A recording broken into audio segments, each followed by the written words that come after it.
On today's episode of Locked On 76ers, we're getting closer to the draft, about 9 days away, so we need to discuss and be GMs of the team. Let's help out both Daryl Morey and Elton Brand next, Locked On 76ers. You are Locked On 76ers, your daily Philadelphia 76ers podcast. Part of the Locked On Podcast Network, your team every day.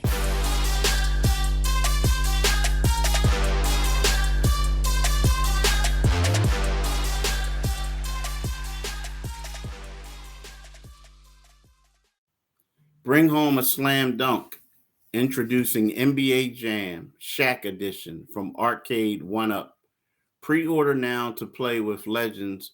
Arcade 1UP is the place for authentic gaming experiences featuring licenses and retro games from the golden age of arcades. What's up, D? What's going on, Keith? What's happening, man? Nada.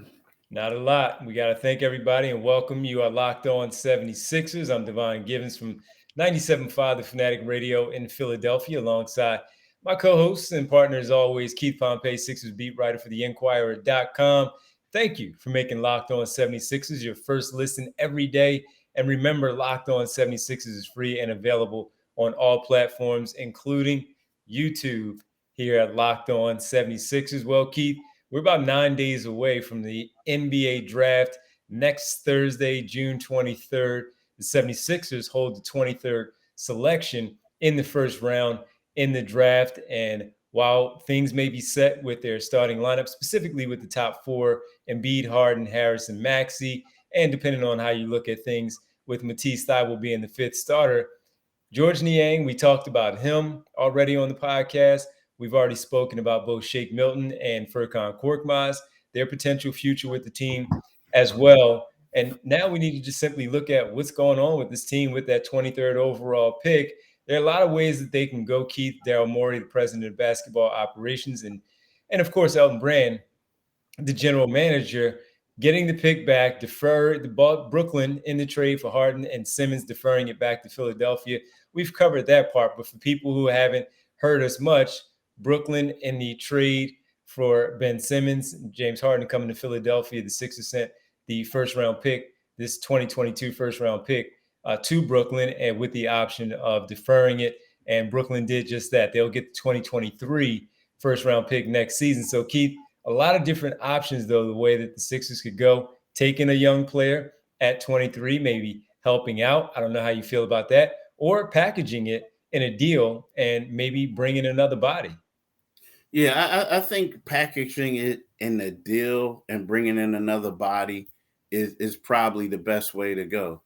And here's my reasoning, because when we look at it, I just want to ask you a quick question. So when we look at the 76ers, and you talked about Danny Green, what, in your opinion, is their biggest immediate need right now? I still think they need wing help. And we've talked about this already, and that remains true for me today. You need some wing help. While you have Harrison and Embiid along the front line and Maxey and Harden in your backcourt, you're missing a wing right there. Again, I like Matisse Thybulle, but his offense hasn't caught up to his defensive level of play as of yet. So I still think they need something wing related as of right now in this offseason to complete that fifth starter in the starting lineup, if it's not going to be Matisse Thybulle. Exactly. And I think you just answered my question right there. We said they need wing help. They need somebody in regards to being a fifth starter, right? So to me personally, the 23rd pick in the draft isn't traditionally going to help you, especially a 76ers team that wants to win a championship. So when you have a guy like where you can go out there and you can trade a la Danny Green, as some reports have been out there that shopping him and shopping number 23 pick. Heck, you may have to throw another young player in there, a promising player. But I think that right now, and that's the 76ers' best bet for them to get caught up with the Brooklyns and the Miamis and Boston, exactly, Milwaukee. That's what they need. They need someone who's a proving veteran who can come in there and help that team. So, while we look at Doc Rivers, and we talked about this before, he's a guy, he says otherwise, but his history tells you that he doesn't like playing young players. Now, he'll say, I played Mike Miller. Yeah, but Mike Miller was like one of the first picks in the draft. You know what I mean? He was a lottery pick. But Yep. when you pick number 23, Maxey performed well this year, but typically those type of guys, and even Maxey didn't play as much as his rookie year, they're not going to make a difference for that team. So me personally, looking at this 76ers team, I think that, their best bet, if we're going to play GM and president of the Sixers, is I got to try to see if I'm going to get rid of that deal. I mean, get rid of that guy, that pick, because that's not going to help you out. And then as we talked about a couple of weeks ago, or maybe months ago, they can go out there and get a young player on a veteran minimum for like 1.8, whereas you would have to pay this draft pick that's going to spend most of the time in the G League 2.5. So I feel like right about now, if you're trying to really, really win a championship, you're trying to make a trade, and you're trying to trade whomever you draft with that 23rd overall pick. Yeah, to bring in a veteran, to bring in somebody that's played some minutes, locks and minutes in this league already that can step right in for this championship contender and quite possibly do something there. So I agree with you. And I'm very curious to see where they go from here and what they do. And one player that I wanted to talk to you about, not necessarily as a starter, but as a piece, as we talk about building this team out and obviously looking at a situation where they could quite possibly bringing a veteran wing player, a trade that was executed on Monday between Oklahoma City and the Denver Nuggets. Keith, I want to ask you about that on the other side. Why maybe something like that, to explain to the people and me, maybe why the Sixers didn't get involved with this one player from Denver. We'll talk about that on the other side. As we talk about wing players, we'll talk about him on the other side next, right here on Locked On 76ers. Let's talk about Arcade One Up, right? Boom shaka shaka. We have big news. The one and only NBA Jam is back. Arcade Up, the leader in at-home retro arcade games, is not only bringing the best game ever back, but they made it bigger than ever with a wait for it, Shaq edition. You right? People are obsessed with the NBA Jam, and I'm thrilled to tell you, our listeners, that you can once again play hoops with NBA legends in this arcade classic, right? Jump clear across the court and set the ball on fire. In one of the first sports games ever to feature real and distinguished NBA licensed teams. No foul, no free throws, no quarters required. Compete with friends and family through all new Wi Fi leaderships, making you more connected than ever. So don't miss out. Enter today, and who are you going to play with? I'm telling you, you have up until July 8th to enter to win NBA Jam Shack Edition consoles. Thank you for making Locked On 76ers your first listen. For your next listen, check out the Locked On Now podcast, nightly recaps of every NBA game with analysis from our local experts. It's free and available wherever you get your podcast. So, Keith, as things got started a little bit early on Monday, where a report came out about J. Michael Green being traded, Keith, and you're like, listen, he's a veteran, he's a name, he's a wing, and he makes a little over $8 million as a player opt-in for the Denver Nuggets. Well, earlier on Monday, he was traded. He was traded from Denver to OKC with a protected 2027 first round pick for the 30th pick, which goes to Oklahoma City, and 2 future seconds. The Nuggets now have 21 and 30 in the upcoming draft, and the Thunder 2 12, and 34. So Green is expected to exercise his $8.2 million contract, according to the report.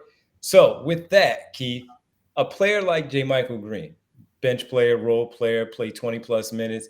And as we talk about this team and their bench in general, and even the 23 pick in this particular draft, now I know we're looking for a starter, and who knows if J. Michael Green has started in this league. So a player like that, why would the Sixers be involved in a deal like this? Would it make sense for them to have been involved in a deal like this, where again a player like Green making 8.2 and a 27 protected first going to OKC, and they give up 30?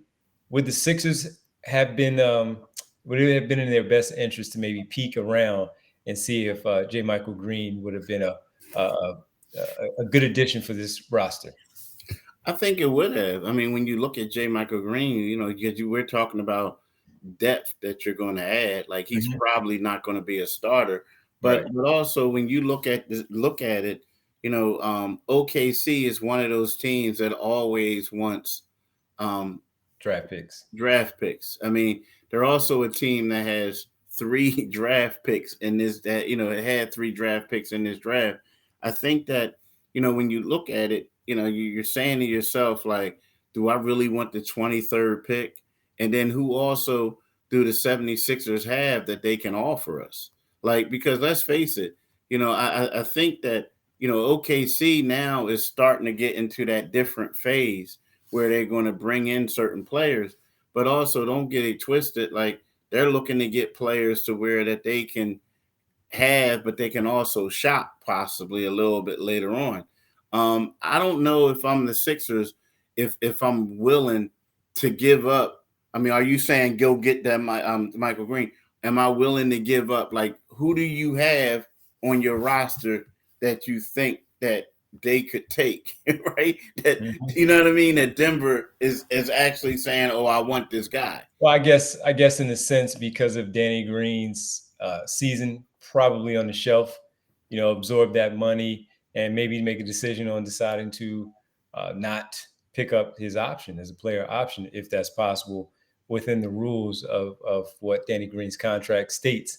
So thinking along those lines to if Denver, that's the route that they wanted to go, and here pick up a nice bench piece again, just adding to the team, as you mentioned, not being a starter, but somebody who can contribute and has been on a championship contender for the last few seasons. Yeah, but I'm thinking if I'm the 76ers, he's a good guy. Don't get me wrong, I like him. Mm-hmm. But do you like him enough to start? Do you No. like him enough to give up a nice young talent to start? I mean, I think the Sixers might be a little bit more hamstrung when it comes down to that because they only have a few quality options to get rid of. So my thing is, when you want to give them up, you want to give them up for somebody who you feel like is going to make an impact and be a difference maker, as opposed to somebody who's going to come in and be physical and do some dirty things for you and maybe hit a couple shots. But I think that you want to give it up for, like, I'm not saying a star, but I'm saying like a starter quality guy as opposed to a solid rotation player. But again, when you look at, you look at, what OKC was looking for, and you look at, I mean, let's face it, the Sixers, they got that 23rd pick. They can't get rid of that now. They could have Yes. agreed to do it, but Yes. when you gotta wait until draft night, and then other teams or you agree that, and other teams was like, look, why y'all continue to wait for them? We're gonna throw some other stuff at you. I think that they're a little bit behind the eight ball, so to speak. But again, I do like them, but I Mm-hmm. don't know. Like to me, if I'm OKC, like I don't know, like who on the roster would you want? Like you would want Matisse, right? You would want Maybe, Maxey. maybe, but yeah, maybe because he's a young player. Figure he can go in there defensively and get dirty with Lou Dort and Shea Gilgeous Alexander with how they play defense there, specifically Lou Dort, and you have Matisse Thybulle, if that was the case, to go that route. So you know what? Let's talk about what their options are as far as players are potentially moving with that 23 pick. Keith, we'll do that next on our final segment here on Locked On 76ers. But first, I need to tell people about the great Rock Auto, the company that I've talked about for a while when it comes to your car. This is the place to go to save time and money when you're using Rock Auto. They have everything you can need from brake parts, tail lamps, motor oil, and even new carpet. I've recently reached out and had to acquire through Rock Auto some tail lamp and a front light for my car as well. The Rock Auto prices are reliably low for every customer. They're a family-owned business serving do-it-yourselfers for over 20 years.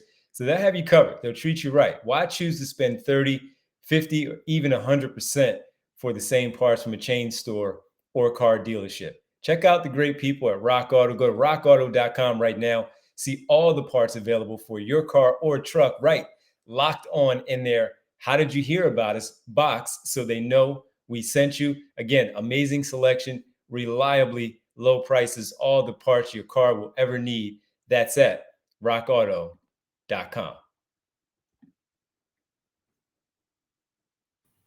Welcome back to Locked On 76ers. So, Keith, you mentioned Matisse Thybulle. I mentioned Danny Green. What are their options if they do decide to move this 23 pick?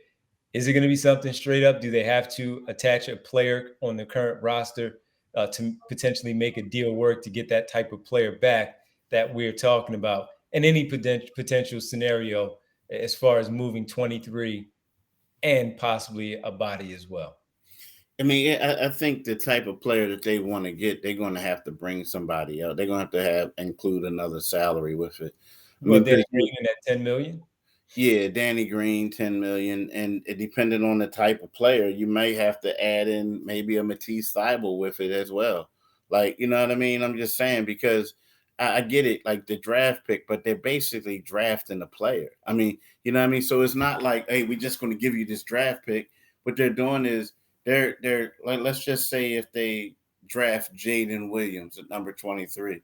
Well, they got to give up Jaden Williams and let's say they give up Jaden Williams and Danny Green. That's 12 million.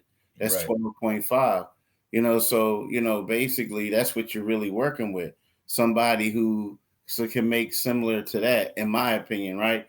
So, but then when you look at it, it's kind of like the good part is if there's a team that really wants to get like get underneath the cap or shed some salary.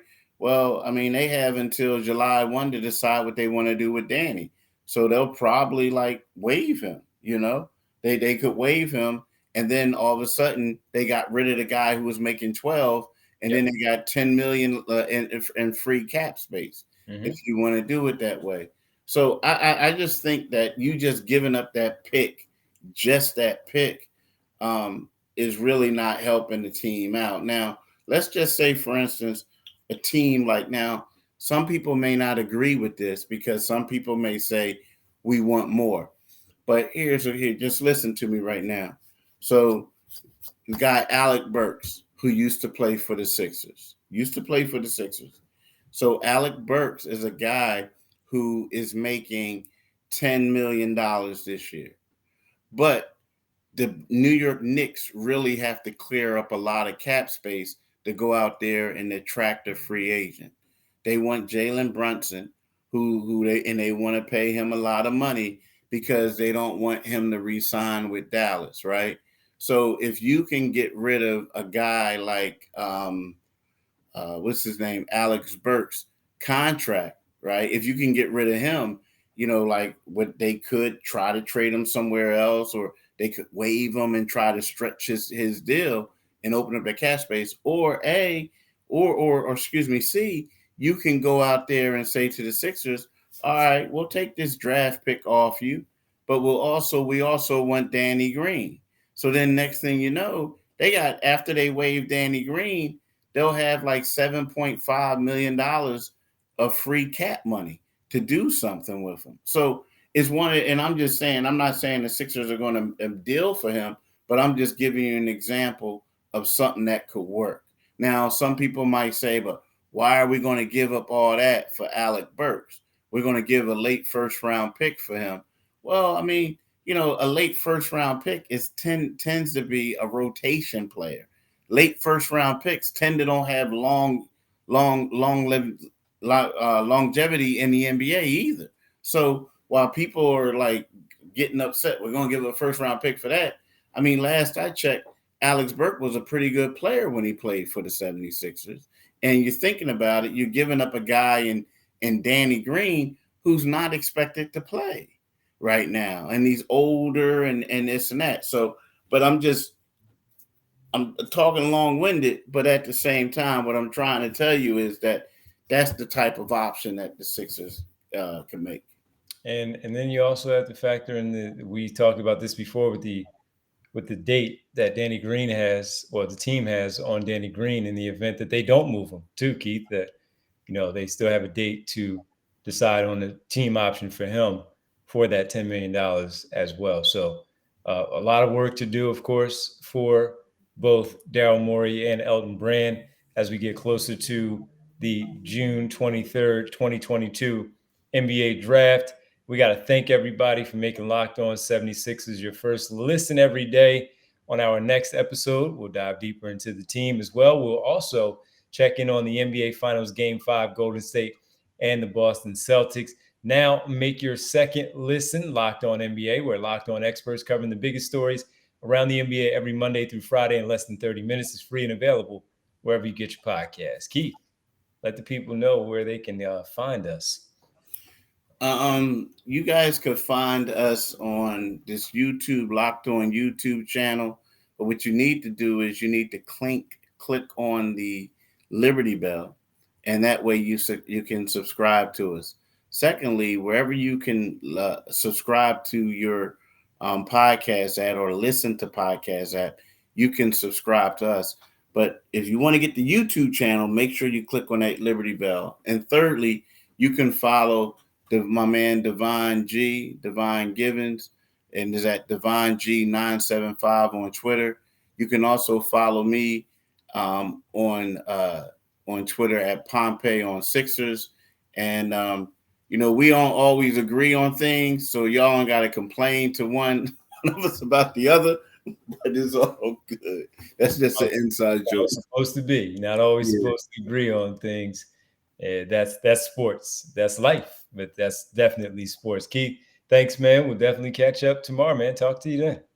All right. Talk to you tomorrow. Thanks, everybody. Peace.